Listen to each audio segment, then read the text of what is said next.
그럼 지금 이 시각 헌법재판소에서는 윤석열 대통령 탄핵 심판 7차 변론 기일이 진행되고 있습니다. 네, 이 소식 김성훈 변호사와 함께 보다 자세히 이야기 나눠보겠습니다. 안녕하십니까? 안녕하세요. 네, 지금 오늘 오전 10시부터 지금 이 시각에도 증인신문이 진행이 되고 있습니다. 오늘은 이상민 전 행정안전부 장관이 첫 번째 증인으로 출석을 했고 두 번째 신원식 안보실장 그리고 지금 백종욱 전 국정원 3차장에 대한 증인신문이 이제 거의 끝나가고 있는 상황인 것 같은데요. 본격적으로 증인신문을 시작하기에 앞서서 양측이 준비 서면을 설명하는 시간이 있었다고 합니다. 먼저 국회 측은 이 비상계엄 선포가 헌정 파괴 행위이지만 피청구인 측, 그러니까 윤 대통령 측이 이를 정당화하려는 주장을 계속하고 있다. 따라서 극도의 위험성이 있기 때문에 신속히 파면돼야 한다라고 주장을 했는데 좀 어떤 취지에서 이런 말을 했다고 해석을 좀 하시는지요? 네, 기본적으로 우리 민주공화국은 삼권 분립이라는 체제를 가지고 있고요. 거기서 행정부의 수반으로서 대통령이 비상계엄이라는 권한을 가지고 있을 수는 있지만은 그것을 선포해서 행사할 경우에는 엄격한 헌법상 이제 제한 요건들에 따라야 하고 그 헌법적인 법률적인 제한 요건을 넘어서서 기존의 나머지 권력인 주권을 위임받은 국회 등을 침탈하게 될 경우에는 이 부분에 있어가지고는 헌정 질서를 문란하게 하는 위헌적인 행동이라고 볼 수 있다라는 것이 국회 측의 주장의 취지이고요. 그런 부분에 있어가지고는 대통령의 권한 행사가 그 권한으로 있다고 하더라도 헌법과 법률에 위반됐을 경우에는 그 부분에 대해서는 파면이 되어야 한다라는 입장으로 볼 수 있습니다. 가장 중요한 부분은 여기서는 윤석열 대통령이 비상계엄으로 한 행위에 대한 부분도 있지만은 더 본질적으로는 대통령이 이러한 권한을 행사를 하는 것이 적정한 것인가. 즉 탄핵 심판의 핵심적인 주제는 결국은 이 직에서 파면할 것인지 아니면 직으로 복귀시킬 것인지에 관한 부분입니다. 만약에 직으로 복귀시킨다고 한다면은 다시 그 자리에서 그 권한을 행사할 수 있다라는 부분들인데요. 거기에 있어서는 비상계엄이 매우 정당한 권한 행사였다라고 주장을 계속 반복하고 있기 때문에 만약에 이제 헌법재판소가 탄핵소추에 대해서 기각을 하고 직무에 복귀하게 된다면은 다시 한번 비상계엄 등을 동원해서 군사적인 통치 등을 진행할 가능성이 굉장히 높다라는 점을 주장한 것으로 보입니다. 네, 알겠습니다. 지금 속보가 들어왔는데 백종훈 전 3차장에 대한 신문도 종료됐다는 소식이 들어왔고 자세한 내용은 저희가 조금 이따가 다시 말씀을 드리겠습니다. 이 준비 서면 설명 때 윤 대통령 측도 주장을 했어요. 당시 국회를 완전히 봉쇄할 의도가 없었다. 또 국회의원들을 불법 체포하라는 지시를 한 적도 없다. 이렇게 주장을 했는데 이렇게 두 가지의 방점을 찍어서 다시 한번 주장을 한 이유는 뭐라고 보십니까? 네, 한마디로 이제 비상계엄 선포 자체는 정당하다는 주장을 계속하고 있기 때문에 비상계엄 자체 부분에 있어가지고 문제를 하는 것이 아니라 국회를 봉쇄해서 계엄 해제 의결을 막고 국회 활동을 물리적으로 차단하려고 했던 부분 그리고 국회의원을 불법적으로 체포하려고 하는 부분은 탄핵 사유일 뿐만 아니라 또 내란죄의 중요한 구성 요건에 해당되는 부분이기도 합니다. 그런 부분에 있어가지고 그러한 지시를 한 사실이 없고 그러한 지시를 수행할 만한 병력을 동원하지 않았다는 점을 이야기함으로써 계속 이제 이야기하는 것은 경고성 계엄이다 이런 취지의 이야기를 한 것으로 보이고요. 다만 이제 그렇다면은 우리 헌법이 대통령에게 계엄권을 경고성으로 활용할 수 있는 국내 정치의 수단으로 활용할 수 있는 권한을 부여한 것인지 이 부분에 대해서 헌재가 판단할 것으로 보입니다. 즉 이 사건은 윤석열 대통령의 12월 3일 비상계엄 자체에 대한 판단인 것도 있지만 또 좀 더 본질적으로는 우리 헌법상 대통령의 권한에 어떠한 제한 어떠한 한계가 있는지 그 부분에 대한 것들에 대한 경계를 확정하고 정하는 방안일 수도 있고요. 그 정리되는 방향에 따라 가지고는 앞으로도 국민의 권력을 위임받은 임기를 가지고 있는 행정부의 수반인 대통령이 어디까지 그 권한을 행사할 수 있는지가 정해질 수 있다고 볼 수 있습니다. 알겠습니다. 예, 알겠습니다. 앞서 말씀드린 것처럼 백종욱 전 국정원 3차장의 신문은 조금 전에 종료가 됐고 관련해서는 이제 부정선거론 공방이 있었다고 하는데 이 내용은 저희가 조금 뒤에 다뤄보기로 하겠고요. 김용빈 선관위 사무총장이 오늘 마지막 증인 신문으로 잠시 후에 증인 신문에 나설 것으로 예정이 돼 있습니다. 계속해서 대담을 이어가 보면 윤석열 대통령도 직접 발언권을 얻어서 입장을 밝힌 게 있는데 검찰에서 진술한 피의자 신문 조서를 탄핵 심판 증거로서 써서는 안 된다라고 다시 한번 주장을 했거든요. 그랬더니 문영배 권한대행이 논의해보겠다고 답했는데 헌재가 이 사안에 대해서 입장을 좀 번복할 가능성도 있을까요? 한번 이제 이 부분에 대해서 증거로서 사용할 수 있다라고 판단한 거에 대해서 완전히 이제 번복할 가능성이 좀 낮다 이렇게 판단합니다. 지금 이제 증거 능력과 그리고 증언의 신빙성에 관한 부분들은 사실 약간 개념적으로는 분리되어 있는 개념입니다.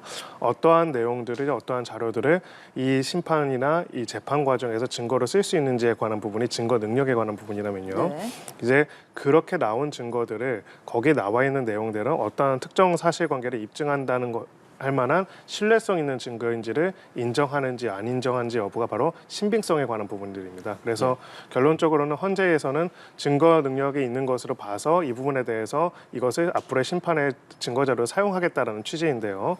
반면에 이것을 증거 능력이 있다고 해서 무조건 거기에 있는 모든 내용들을 다 인정하고 그 내용에 따라 가지고 사실관계를 확정하겠다는 것은 단언하는 것은 아닙니다. 그럼에도 불구하고 이제 이런 주장과 요청이 나오는 이유는 결국은 증거 능력이 없다고 한다면은 그 진술들을 확인하기 위해서 각각의 그 진술을 한 사람들을 다 이제 헌법재판소로 증인으로 소환을 해가지고 해야 하고 이는 결론적으로는 이 탄핵 심판 자체가 굉장히 길어질 수 있는 여지가 있다는 것이고요. 절차적인 부분에 있어서는 이 부분에 대한 반대 신문권을 보장해 달라라는 취지인데 결론적으로는 지금 이 사건과 관련된 형사 사건에서 총 진술한 사람들의 숫자를 보면 굉장히 많습니다. 네. 그렇기 때문에 물리적으로 이제 현실적으로 그것을 다 하기에는 어렵다라는 입장을 헌재가 갑자기 바꾸기는 좀 어려울 것이다 이렇게 보입니다. 지금 7차 변론 기일까지 진행이 되고 있는데 지금까지 증인으로 출석한 인물들을 살펴보면 인물들의 증언 내용을 보면요. 검찰 혹은 경찰에서 조서를 작성하고 거기에서 진술을 한 내용과 좀 상반되는 내용을 이야기를 한다거나 또 그랬기 때문에 재판관이 이건 그때 내용과 다르지 않습니까? 라고 되묻는 경우도 있었거든요.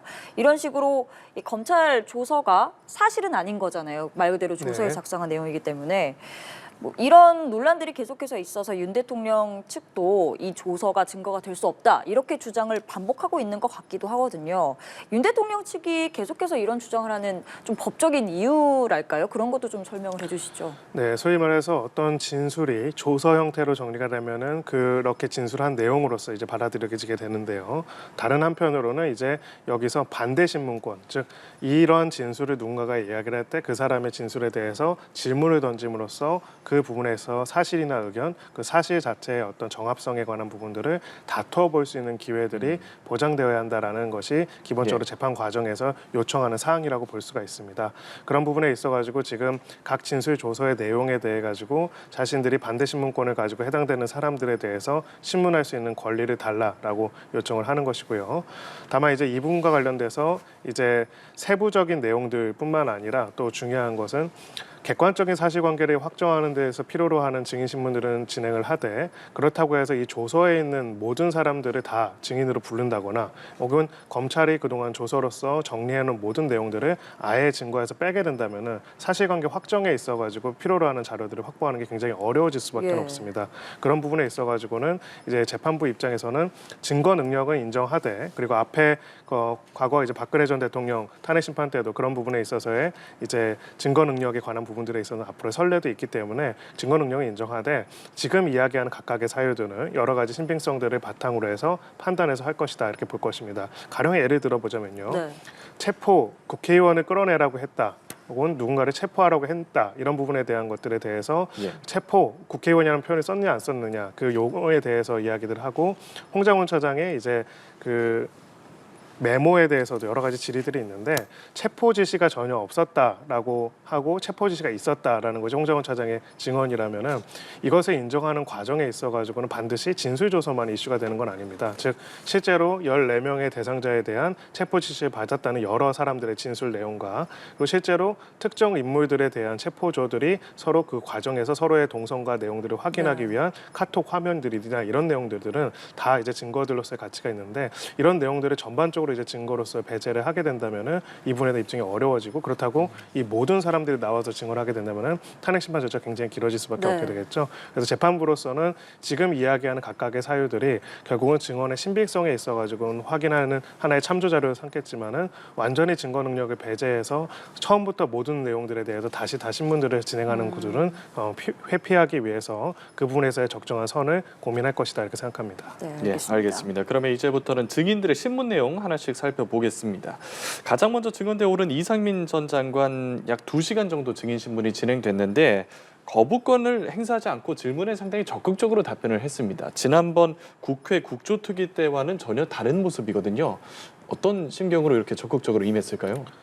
이상민 전 장관 같은 경우에는 현 대통령과 굉장히 친밀한 사이인 핵심 측근으로 분류되어 있는 사람이죠. 예. 그런 부분에 있어서 탄핵 심판은 기본적으로 이 대통령이 헌법과 법률을 위반함으로써 결과적으로는 직을 유지할 수 없는 파면을 할 것인지를 파면을 할 것인지 아니면은 직무에 복귀시킬 것인지를 결정하는 그런 재판이라고 볼 수 있습니다. 그렇기 때문에 이 과정에서 최대한 어찌 보면은 적극적인 진술을 통해 가지고 지금 피청구인 쪽의 입장에 있어서 가장 증명할 수 있는 또 거기에 도움되는 증언들을 하고자 하는 동기가 있을 것이다라고 생각을 하고요. 그런 부분들이 적극적으로 증언을 하게 된 계기가 됐을 것이다 이렇게 생각합니다. 네, 이상민 전 장관 같은 경우는 비상계엄 당시에 이를 선포하기 앞서서 열렸던 국무회의죠. 그 국무회의에 참석한 것으로 알려진 전 장관이자 국무위원이기도 한데 그렇기 때문에 오늘 증인신문에서도 당시 국무회의 상황에 대한 질문들이 좀 많이 나왔습니다. 그런데 이 전 장관은 계엄 전에 열렸던 국무회의 적법했다, 절차를 다 갖췄다라는 취지로 증언을 했어요. 좀 내용을 살펴보면 계엄 당일 국무회의에 참석한 국무위원들 자신을 포함해서 국무회의를 한다는 사실을 인지했을 것이다 라고 우선 명확하게 이야기를 했고 또 의사 정족수가 11명인데 11명이 도착하기까지 대통령이 이 계엄 선포를 30분가량 미뤘다라고도 진술을 했습니다. 사실 굉장히 좀 구체적이라고 할 수 있는 당시 상황에 대한 묘사였고 그리고 이 국무회의가 아니라 뭐 약식 간담회인 줄 알았다 이렇게 주장을 했던 국무위원들도 좀 있거든요. 이에 대해서도 반박을 했습니다. 국무위원이 간담회를 온다고 생각하는 거는 말이 안 된다. 뭐 간담회를 온다거나 놀러 온다고 생각하는 건 말이 안 된다. 그러니까 명확하게 형식을 갖춘 국무회의였다는 점을 굉장히 강조한 것 같은데 이 부분에 대해서는 왜 이렇게 강조를 했을까요? 두 가지를 우리가 좀 더 근본적으로 볼 필요가 있습니다. 예. 첫 번째는 기본적으로 이 부분에 대한 질문이 재판관 입장에서도 굉장히 많았죠. 기본적으로 헌법과 법률을 위반해서 대통령의 권한이라는 것은 대통령 개인의 권한이 아닙니다. 대통령직에 주어진 헌법상의 권한이고요. 그 헌법상 권한의 출처는 어디일까요? 국민입니다. 국민들이 그 권력을 위임한 것이죠. 그렇기 때문에 그런 중대한 권력을 행사하는 데 있어가지고는 헌법과 법률에 따른 절차를 거쳐야 하고 국무회의를 거치도록 한 것은 사실은 전시사변에 준하는 사태로서 국민의 기본권을 굉장히 제약하고 군부를 통한 통치, 비상계엄은 정확하게 군부를 통한 통치입니다. 계엄사령부가 꾸려지고요. 예. 그런 통치를 할 만한 사정인지에 대해서 단순하게 행정부 내에서도 행정부 내 각 직위에 있는 장들과의 소통과 논의를 통해 가지고 결정하도록 한 것이고요. 두 번째는 비상계엄이라는 것은 기본적으로 그런 결정이 이루어진다면 한번 선언하고 선포하고 끝나는 것이 아닙니다. 즉 군부를 통한 통치이기 때문에 각 부처의 역할, 내용들도 완전히 달라질 수가 있고 거기에 따라서 어떻게 사후적인 조치들을 전시사변 사태에서 할 것인지에 대한 논의 또한 있어야 하는 것인데 이런 부분에 있어서 절차적인 요건을 갖추는 게 굉장히 중요한 부분이고요. 네. 그런데 그 절차적인 부분들을 갖추어지 않았다라는 것이 당시에 2인자로서 이 전반의 절차에 대해서 가장 잘 알고 있는 한덕수 국무총리의 입장이고 사실 대부분의 국무위원들도 그렇게 이야기를 하고 있는 상황입니다. 그 부분에 대해서 이상민 전 장관은 일단은 자기 국무회의로 인지를 했을 것이다. 국무회의인 것으로 보인다라고 이야기를 했는데 또 마지막 말미에는 근데 이게 또 법적으로 국무회의가 정상적으로 성립되는지에 대해서는 생각이 다를 수 있다라고 이야기를 합니다. 이건 두 가지 의미가 좀 있다고 생각합니다. 예. 하나는 윤석열 대통령 입장에서 한마디로 절차적인 하자가 있고 절차적인 아무것도 없이 비상계엄을 하는 고의가 있지는 않다라는 반론, 그런 변론에 도움이 되는 증언을 하려고 했을 가능성이 있고요. 두 번째는 그럼에도 불구하고 이 비상계엄이 내란으로서 수사와 기소 그리고 앞으로 형사적인 처벌을 받을 수 있는 상황에서 네. 이게 만약에 법률적으로 유효한 국무회의로서 국무위원들이 여기에 동의해서 참여했다라는 것이 되면은 사실상 그 내란 행위의 공범으로서 또 기소될 수 있는 부분들이 예. 있다 보니까 그 부분에 있어서 방어에 도움이 되는 증언을 하면서도 오히려 법률적인 책임에서는 모호하게 이야기를 했다 이렇게 볼 수가 있습니다. 네. 예.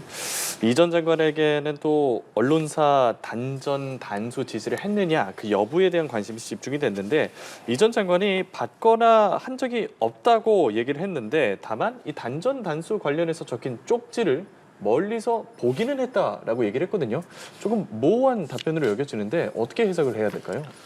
네, 그 합리적으로 해석하기 참 어려운 예. 진술인데요. 기본적으로 지금 다른 이 재판정 외에서 있었던 일은 소방청장이 이상민 전 장관과의 통화에서 단전 단수 관련된 지시를 받았다는 내용들을 국회에서 증언을 한 부분이 있습니다. 예. 즉 아무것도 없었는데 그런 얘기가 있는 것이 아니라 단전 단수와 관련된 지시를 받았다는 진술이 있는 상황인 것이죠.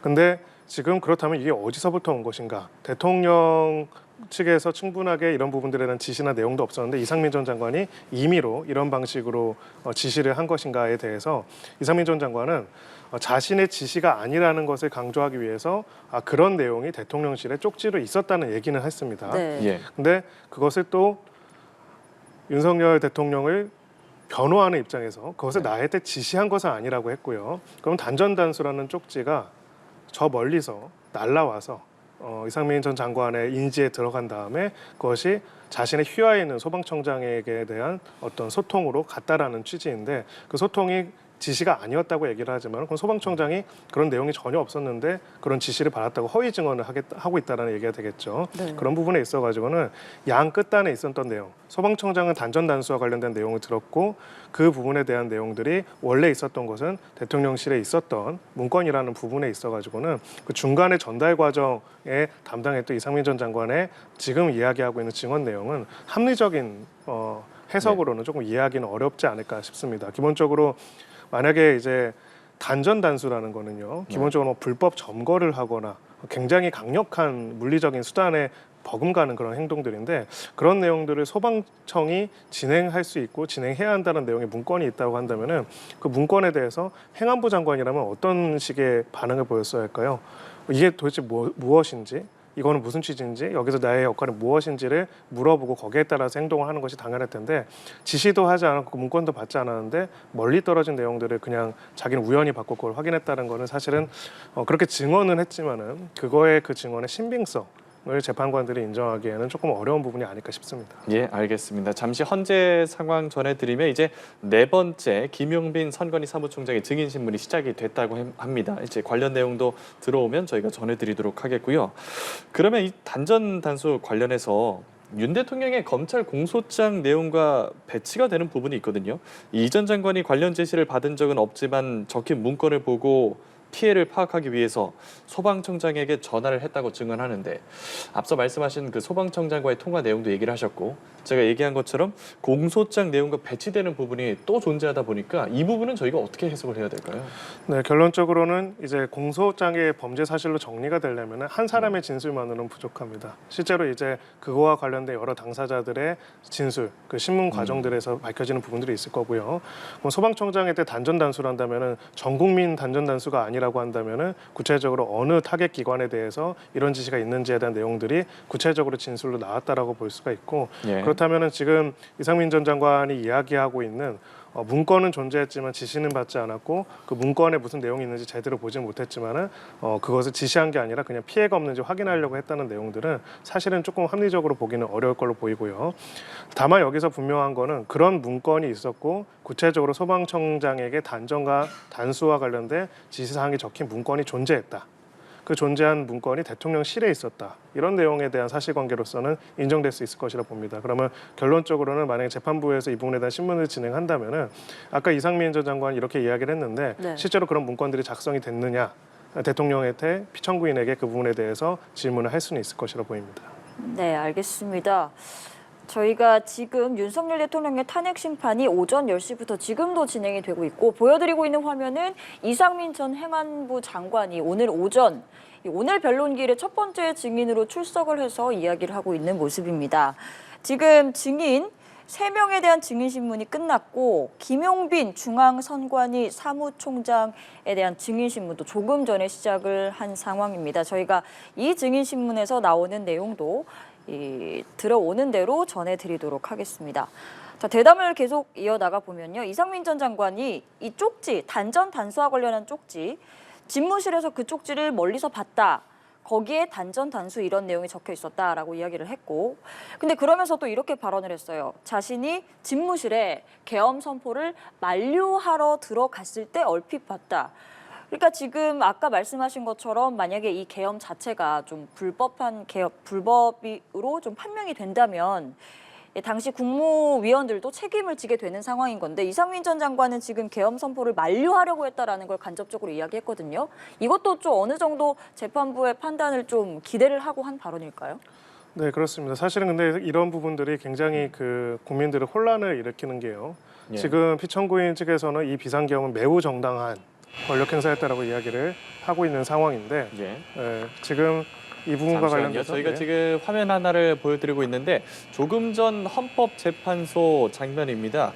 윤석열 대통령이 호송차를 타고 나가는 모습이라고 전달이 됐는데요. 조금 전에 윤석열 대통령이 호송차를 타고 헌법재판소를 떠났다고 합니다. 탄핵심판 변론이 종료가 되기 전에, 그러니까 저희가 전해드린 것처럼 마지막 증인인 김용빈 중앙선관위 사무총장의 증인신문이 지금 이제 조금 전에 시작이 됐는데 그 증인신문이 끝나기 전에 조금 전에 호송차를 타고 변론 종료 전에 구치소로 이동하는 모습 저희가 보여드리고 있습니다. 네, 지금 윤 대통령이 증인신문이 진행이 되고 있는 상황에서 헌법재판소를 빠져나와서 이 호송차를 타고 법무부 호송차입니다. 다시 서울구치소로 이동을 하고 있는 모습 저희가 보여드리고 있는데 이렇게 이제 본인의 탄핵 심판인데 출석을 한 뒤에 뭐 일부 증인신문은 참석을 한 뒤에 마지막 증인신문은 참석하지 않고 이렇게 나가고 있는 이유가 뭘까요? 이렇게 해도 되는 건가요? 네, 죄송합니다. 저 처음 봤습니다. 이게 워낙에 또 뭐 초유의 네, 사태다 보니 근데 그러실 이제 수 기본적으로는 있는데 두 가지 점을 예. 말씀드리겠습니다. 첫 번째로 탄핵 심판 과정에서 피청구인 본인이 출석하지 않은 상태에서도 심판은 진행될 수 있습니다. 예. 원칙적으로는요. 그런데 보통은 이제 출석을 했는데 그 심리 기일이 진행 중인데 갑자기 이제 그 이석이라고 하죠. 나가서 이제 자리를 비우는 경우는 사실 거의가 아니라 제가 아는 한은 없고요. 예. 특별한 건강상의 이슈나 어떤 네. 문제가 아닌 이상은 일반적으로는 없는 거라고 볼 수 있습니다. 왜냐하면 기본적으로는 특별하게 기일에 참석하지 못한 상황이 아니라면 참석하고 그리고 그 기일이 끝날 때까지 이제 그 계속 재정하고 있는 것이 기본적으로 그 재판 과정에 대한 존중이라고 볼 수 있기 때문이죠. 네. 그런 부분에서 이제 무슨 명분과 이유로 이제 이석을 했는지는 좀 확인해 볼 필요가 있지 않을까 싶습니다. 네, 지금 윤 대통령 측, 즉 변호인들도 이 이유에 대해서는 뭐 특별한 설명을 하지 않는 것으로 전해지고 있고요. 최근에 또 박준석 경제수석의 증인신문이 이루어질 때에도 윤 대통령이 자리를 비웠던 적이 있는데 그때 당시에도 호송차를 타고 다시 돌아갔는지는 저도 기억이 잘 안 납니다만 어쨌든 정확히 어떤 이유에서 지금 이석을 하고 있는지는 알려지지 않고 있는 상황입니다. 예, 한 가지 이전에 끝난 백종욱 전 국가정보원 3차장과 지금 진행 중인 김용빈 중앙선거관리위원회 사무총장 이 두 증인의 차이를 꼽자면 백종욱 전 차장은 윤석열 대통령 측 신청 증인이고 김용빈 사무총장은 국회 측 신청 증인으로 알려졌는데 그러면 이제 국회 측 신청 증인이니까 뭔가 더 물어볼 것도 없다라든지 혹은 불리한 지점이 있다고 판단을 해서 나갔다고 짐작해 볼 수 있을까요? 그럴 가능성이 저는 있다라고 생각을 합니다. 예, 왜 그러냐면요. 지금 그 선관위 사무처장 같은 경우에는 지금 원래 피청구인 윤석열 대통령의 굉장히 절친한 친구이자 대학 동기다라고 알려져 있습니다. 그래서 사실 임명 과정에서도 그렇게 이제 친밀한 인사를 선관위 선거관리를 하는 선거관리위원회의 사무총장으로 임명을 하는 것이 맞냐라는 논란이 있을 정도였는데요. 예.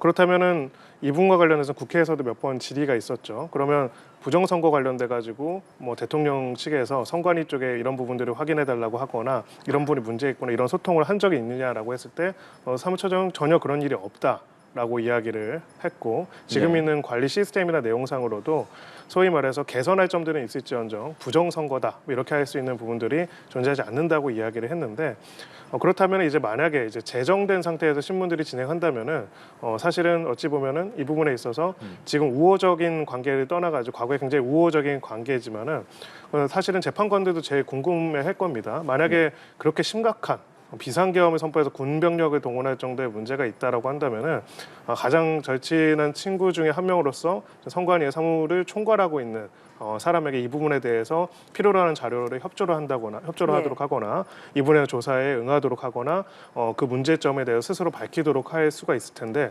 왜 그런 부분이 없었는지를 물어볼 가능성이 있고요. 거기에 있어가지고의 그런 어찌 보면 대질 신문에 준하는 그 과정들을 조금 부담스럽게 여겼을 가능성은 있다라고 생각합니다. 다만 이제 구체적인 이석 사유가 전혀 나와 있지 않은 상황이기 때문에 정확하게 이 부분에 대해서는 확인할 필요가 있지 않을까 싶습니다. 예, 알겠습니다. 저희가 이제 지금 상황을 잠시 정리를 해드리면 윤석열 대통령이 7차 변론기일이 진행 중인 상황이고 네 번째 증인 신문이 진행 중인 상황에 경호 차량에 탑승을 해서 구치소로 이동하기 위해서 변론길 도중에 나온 상황이고요. 조금 전에 이제 도로 상황 같은 경우에는 이제 윤석열 대통령이 실시간으로 이동하는 모습을 저희가 좀 보여드리고자 실시간 모습을 보여드렸고 현재 보여드리고 있는 큰 화면은 오늘 오전에 녹화가 된 헌재 대심 판정 변론기일이 진행 중인 변론기일이 오전 상황에 대해서 저희가 보여드렸고 지금 오른쪽에 이제 작은 모습이 실시간 화면인데 윤석열 대통령이 구치소로 이동하고 있는 그 경로 모습을 보여드리고 있습니다. 도로가 일부 통제가 되기도 있는 상황이라는 점 저희가 실시간으로 지금 속보가 들어와서 전해드렸고요. 윤석열 대통령에 대한 탄핵 심판 변론기일은 오늘이 7번째인데 오늘 윤석열 대통령 본인은 5번째로 출석을 했고 출석한 상황에서 증인신문이 진행되고 있는데 도중에 구치소로 이동을 하고 있는 상황입니다. 네, 저희가 지금 실시간 상황을 영상으로 전해드리고 있습니다. 조그만 화면에 윤석열 대통령이 조금 전입니다. 구치소로 이동하는 모습이고요. 큰 화면은 오늘 오전 헌법재판소에서 열린 탄핵심판 7차 변론기일 모습입니다. 지금 저희가 계속해서 속보를 전해드리면서 대담을 이어가고 있는데요. 아까 제가 질문을 했다가 이야기를 하시다가 저희가 속보를 전해드렸는데 이상민 전 장관 나도 만류를 하려고 했다. 이것도 어느 정도 어떤 법적인 해석 법적인 평가를 좀 노린 발언이라고 볼 수 있겠죠. 네, 한마디로 이제 소위 말해서 이것이 내란죄로서 앞으로 수사가 진행 중인데 자신의 공범으로서 공동 가공의 의사가 없었다라는 것들을 국헌문란의 목적이 없었다는 것들을 나중에 이 증언을 통해 가지고 사용하기 위해서 이야기했다 이렇게 볼 수가 있고요. 예. 다만 이제 탄핵 심판의 방향성과 관련돼서는 이러한 증언들을 재판관들 입장에서는 굉장히 또 다른 의미로 받아들일 수도 있다라고 생각을 합니다. 결국은 피청구인 측에서는 지금 비상계엄이 매우 정당하고 그런 정당한 권한 행사였고 그럴 만한 객관적인 사유가 충분히 존재했다라는 입장인데 어쨌든 중심 국무위원 중 한 명으로서 행안부 측에서는 행안부 장관 이상민 장관 입장에서는 이 부분에 대해서 비상계엄에 동의할 수 있을 만한 상황이 아니었다라는 점을 이야기했다 이렇게 볼 수가 있습니다. 예, 알겠습니다. 계속해서 지금 윤석열 대통령에 대한 7차 변론기일 증인신문은 진행 중이고 현재는 네 번째이자 오늘의 마지막 증인인 김용빈 중앙선거관리위원회 사무총장에 대한 증인신문이 진행 중입니다. 앞서 윤석열 대통령은 다른 증인에 대해서는 이제 직접 신문을 하는 모습도 보이기도 했는데 오늘 이제 네 번째 증인에 대해서는 증인신문 도중에 나가는 모습 보여서 직접 반대 신문을 진행하는 것은 사실상 거부한 상황이라고도 확인할 수가 있겠고요. 계속해서 구치소로 이동하는 모습도 저희가 보여드렸습니다. 대담을 진행한 김성훈 변호사와는 이제 인사를 나누도록 하겠습니다. 고생하셨습니다.